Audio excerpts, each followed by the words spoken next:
that the reason they're suffering, all their problems come from white people. And so they have a bad day. You know, they get pulled over because their registration isn't up to date. And it's because of white people. And eventually the dumber ones are going to go and just start shooting pretty white girls. So over the past few weeks, I've been hearing things like, my people are just so beast-like and bestial, so evil and satanic in the way we act. We're just 30 times more dangerous than white people. That we're just the scum of the earth.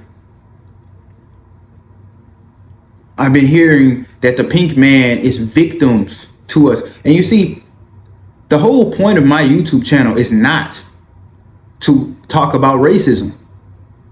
It's to spread the truth to my people. But see, when we are constantly being attacked, I can't sit back and not talk about it. I can't sit back and not show you guys the facts. And yes, I know I have a lot of Caucasians on my channel. And like I always say, I love the Gentiles that serve y'all and want to cleave to Yasseral. But if this video offends you, you can feel free to unsubscribe. Now, I'm going to talk about these issues because it's very important. Like we're just a group of people who just fixed our mind on slaughtering Caucasians in the streets. And that's not the case. So with the incident of Carmelo Anthony, plus they got stabbed to death, that Ukrainian refugee, I've seen people declare war against the blacks. I've seen a lot of white men fight back protests pop up. I've seen death threats against HBCUs. I've seen a lynching take place. I've seen them blame Charlie Kirk's death on black people because of these incidents, these 2 incidents. And guys, they're not going to be able to name more than 5 that took place. They're not. But I can name you 5 that took place. And guess what? They're gruesome. And we're going to talk about them because we've had so much of a violent uproar from Pink America against our people because of these incidents. We had entire songs talking about the lynching, the absolute lynching of blacks because of this. We've seen a pastor talk about we need to stone to death 5% of black Americans. They need to be stoned to death. Guys, this is no joke anymore. I want y'all to understand this. We've seen the young Republican group chat. There was a senator in there. There were other people with high positions in there saying the N-word. If we see stuff like this, people with high positions, professional positions, threatening violence against our people, why should we as the regular copper-colored people sit back and not say anything when they do stuff to us? So without a further ado, let's get into it.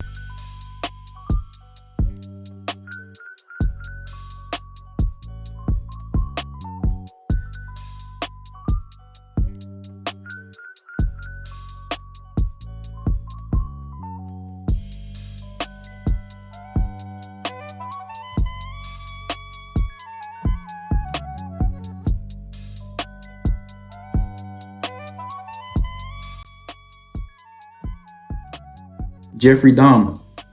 There's so many jokes about Jeffrey Dahmer. Our people laughed at the jokes.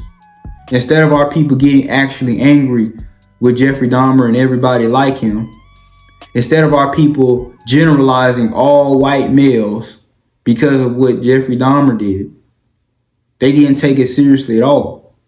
She's a beast. I call her karma. She eats your heart out like Jeffrey Dahmer. Bad bitch from the woods, I think she a hunter. She a killer and a eater, she a Jeffrey Dahmer. I want you to understand, when a black man think of a white man, they gonna think of Bill Gates. They gonna think of Elon Musk. They gonna think about Steve Jobs. The top percentile pink men in the world is the face of the entire pink race. But the lowest percentile copper colored men in the world is the face of our people. A schizophrenic on a train is the face of all Yasser Ali people. That's the reality. While Elon Musk is the face of all pink people. That's the reality. So we have Jeffrey Dahmer, who nobody gives a damn about, purposely went out and targeted Yasser Ali people, cut their bodies up, ate their flesh. Dozens of victims. And guess what? We get documentaries out of it that our people watched and talked about and commentaried about, but nobody talks about and generalizes their entire race. Nobody threatens violence against their race. And then we're going to go from oldest to the newest cases, guys. Harold Landon, a pink man who killed a woman named Miriam Torresia. She was an immigrant. She was an immigrant from Africa. Just like that refugee was an immigrant from Ukraine. So they're going to talk about this, an immigrant fleeing her country just to get killed by a copper man. Guess what? Let's talk about an immigrant fleeing from her country just to get killed by a pink man. And this made no coverage. You know, they said, guess what? If the roles were reversed, there will be national uproar. There will be violence in the streets. There will be buildings on fire. Absolutely not, because we see this incident right here where there was silence. In the media, there was silence from black people, and ultimately it was swept under the rug. So on the contrast, the Carmelo Anthony situation and the train situation, these blew up. These went mega viral. These were all over every news channel, but they're going to act like they were not. Because a certain group of people want to act like they're victims when they committed 98% of all genocides in the last 400 years on Earth. So how did this guy, Harold Landon, kill this beautiful Israelite sister? He chopped her up. He dismembered her. He took off her head. He took off her arms. He took off her legs to the point where all that was left is a torso, a naked torso found in a ditch, left for only the vultures and the rats to consume. This is some vile, sick stuff. And guys, guess what? The guy was not schizophrenic. Unlike the dude on the train, this guy, according to everybody, was never diagnosed with schizophrenia. In fact, he was looked at as a sane individual. Fast forward, then you have Maxwell Anderson, another pale man who killed Sade Robinson on the first date. First date, she was chopped up into pieces, dismembered. And you're going to see a trend with these guys. We seen, Jeffrey Dahmer, what he did. He chopped up these people, ate these people. And then we seen Harold Landon chopped up that woman, that school teacher, Miriam Torresia, who was a positive influence on the community because she was a school teacher. He chopped her up and left her body in a ditch. And now we got Maxwell Anderson, who chopped this woman up. This daughter of Zion, chopped her into pieces. So this is ingrained in their DNA. You can't say this is culture because nobody's teaching them to do this. Their parents ain't teaching them to do this. Their music ain't teaching them to do this. So how are they doing it? It's like a bird knowing how to fly. It's got to be ingrained within the DNA. And I believe our Israelite men need to put on a more protective and masculine frame in the presence of these daughters of Zion. Because we need to be protecting them. We can't have them running to the Caucasoid for protection when they have historically been our enemies. They have historically been cruel and brutal to our women. And I've seen a lot of people say, oh, it's their fault for dating these people. Oh, it's their fault. And it made me sick to my stomach seeing Israelite men say that. Because not every woman is educated and woke to this type of stuff. A lot of these Israelite women were raised and taught love is love. They weren't taught that a certain group of people have dismembering in their DNA, cannibalism in their DNA. They weren't taught that. So to blame these women for that is insane. It's absurd. Because most Israelite women want you date outside. As an Israelite man, you date outside your race more than they date outside their race. And that's a fact. That's statistics. So I don't want to hear nothing like that. If I see that in the comments, you're getting blocked. Too much negative. We talk too much negative shit on black women. We not acting like the white man when a Ukrainian was killed on a bus. Every single white man got on YouTube talking about killing blacks, hanging blacks, going to war against blacks. Why we don't show that same energy when they do something to our women? Instead, what we do, we get online talking about, oh, it's their fault. They shouldn't. We get online talking more shit to the black woman. Instead of trying to be angry towards the actual oppressor, what do? We sit up there and victim blame. And see how ingrained this, that's why they gonna continue to do it, because they know we ain't gonna do nothing about it except for talk shit on our own people afterwards, instead of actually addressing the problem, which is these people who want to call us beast-like, call us savages, call us Satan. And I'm gonna tell you something else that just, it just make me sick to my stomach. 3-year-old little girl. Beautiful, beautiful 3-year-old little girl. See, my daughter is 4. And what I'm about to tell you is going to make your stomach turn. It made my stomach churn.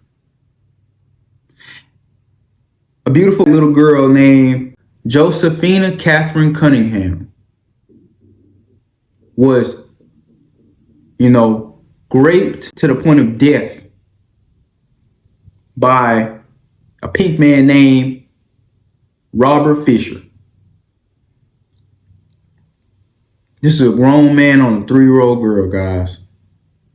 And the Israelite woman, the mother of the child, trusted him to babysit because that was the new stepdaddy. You know what I'm saying? And a lot of people gonna say, oh, that was her fault. That was her fault. But you gotta understand, our people ain't getting on here talking about these issues enough. So these women don't really see the threat. A lot of pink women are now afraid of black men because of the Ukrainian girl situation, right? They are. But how many Israelite women are afraid to get with a pink man because of these situations? Very few, because nobody's talking about it. Nobody's blowing it up. Nobody's hyping these situations. But just like Jeffrey Dahmer, when this man went to prison for the killing and the rape of that toddler, he was put to death by an Israelite man. Multiple Israelite men. In his case, he was jumped and beat to death. All praise to the Most High. You know what I'm saying? But now we're going to talk about Douglas Shaw, a pink Caucasoid individual man who slaughtered, killed, and dismembered Renea Lewis. Again, guys, another comely daughter of Zion. And guess what? This pink man cut her up, stuffed her in a wall. They left her there to rot in the wall. These are some of the most ultimate acts of savagery you could possibly think of, guys. And these were done by pink people, not by copper-colored people. And these were done by people who were not diagnosed with schizophrenia. Their family thought they were sane, guys. They were like, oh, they were such a good guy. I didn't think they would be able to do something like this. At least the guy on the train had a history of mental illness and people knew that he was crazy already. But these guys just were normal people that you would meet in a grocery store asking you where to find the bread at. Who come to you in the morning saying, oh, it's a nice day, isn't it? You know, just people that you would expect to just be regular, schmegular people, just so happen to kill and dismember people, eat their corpses, stuff their bodies in walls, to put their naked torsos in ditches. And it's crazy. You would never expect this from them. Let me just say, when it comes to the pink man, they are highly predictable and very unpredictable at the same time. Because then you got some that are very good. You know, I've met some good pink people, but it's hard to know if they're truly good, because you got incidents like this. You think they're good, but then when you get along with them, they do stuff like this. The only way to know when a pink person is good is when they call on the name of Yahuwah. They admit that the blacks, the copper colored people, are the children of Israel, that we are God's chosen people. When they admit that, that means they have humbled themselves into their rightful position as Gentiles while we are the chosen. They call on the Most High. That's how you know they one of the good ones. That's the only way you could tell. Because a lot of these guys, you just ain't gonna be able to tell. And you know, there's millions of good ones, but you're not gonna be able to tell, because the worst ones, they put on the facade of just some nice guy, and that's the crazy thing about it.